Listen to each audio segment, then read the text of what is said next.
vibeBooks presents Oliver Twist, Chapter 45, by Charles Dickens. Chapter 45. Noah Claypole is employed by Fagin on a secret mission. The old man was up betimes next morning and waited impatiently for the appearance of his new associate, who, after a delay that seemed interminable, at length presented himself and commenced a voracious assault on the breakfast. "Bolter," said Fagin, drawing up a chair and seating himself opposite Morris Bolter. "Well, here I am," returned Noah. "What's the matter? Don't you ask me to do anything till I have done eating? That's a great fault in this place. You never get time enough over your meals." "You can talk as you eat, can't you?" said Fagin, cursing his dear young friend's greediness from the very bottom of his heart. "Oh, yes, I can talk.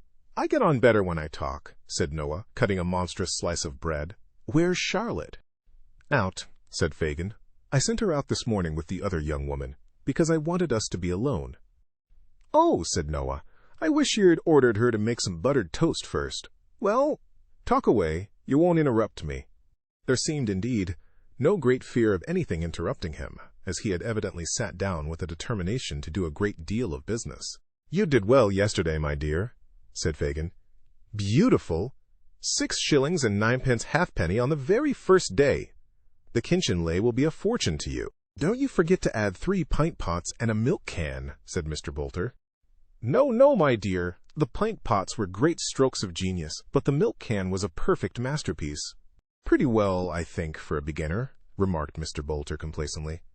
"The pots I took off airy railings, and the milk can was standing by itself outside a public house. I thought it might get rusty with the rain, or catch cold, you know. E.H. Ha ha ha." Fagin affected to laugh very heartily, and Mr. Bolter, having had his laugh out, took a series of large bites, which finished his first hunk of bread and butter, and assisted himself to a second. "I want you, Bolter," said Fagin, leaning over the table, "to do a piece of work for me, my dear, that needs great care and caution." "I say," rejoined Bolter, "don't yer go shoving me into danger, or sending me any more of your police offices. That don't suit me, that don't. And so I tell yer." "That's not the smallest danger in it. Not the very smallest," said the Jew. "It's only to dodge a woman." "An old woman?" demanded Mr. Bolter. "A young one," replied Fagin. "I can do that pretty well, I know," said Bolter. "I was a regular cunning sneak when I was at school. What am I to dodge her for? Not to do anything, but to tell me where she goes, who she sees, and, if possible, what she says. To remember the street, if it is a street, or the house, if it is a house, and to bring me back all the information you can." "What'll you give me?" asked Noah, setting down his cup and looking his employer eagerly in the face. "If you do it well, £1, my dear." £1, said Fagin, wishing to interest him in the cent as much as possible. "And that's what I never gave yet, for any job of work where there wasn't valuable consideration to be gained." "Who is she?" inquired Noah. "One of us." "Oh, lor!" cried Noah, curling up his nose. "You're doubtful of her, are yer?" "She has found out some new friends, my dear, and I must know who they are," replied Fagin. "I see," said Noah. "Just to have the pleasure of knowing them. If they're respectable people, E.H.? Ha ha ha. I'm your man." "I knew you would be," cried Fagin, elated by the success of his proposal. Of course, replied Noah. "Where is she? Where am I to wait for her? Where am I to go?" "All that, my dear, you shall hear from me. I'll point her out at the proper time," said Fagin. "You keep ready, and leave the rest to me."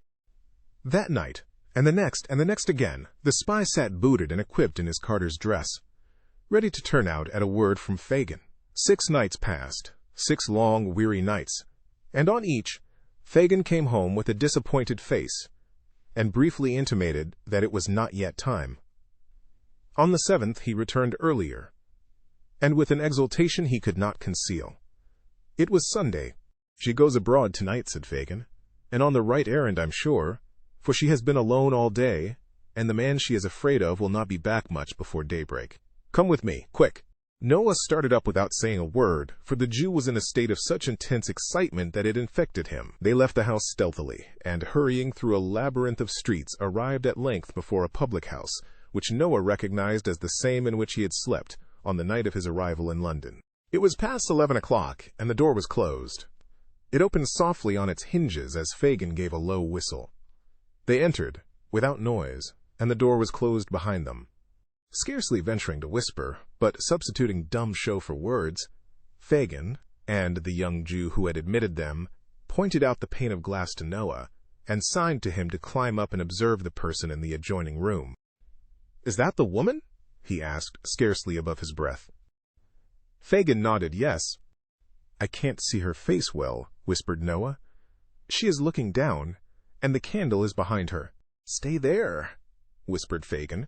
He signed to Barney, who withdrew. In an instant, the lad entered the room adjoining, and, under pretense of snuffing the candle, moved it in the required position, and, speaking to the girl, caused her to raise her face. "I see her now," cried the spy. "Plainly?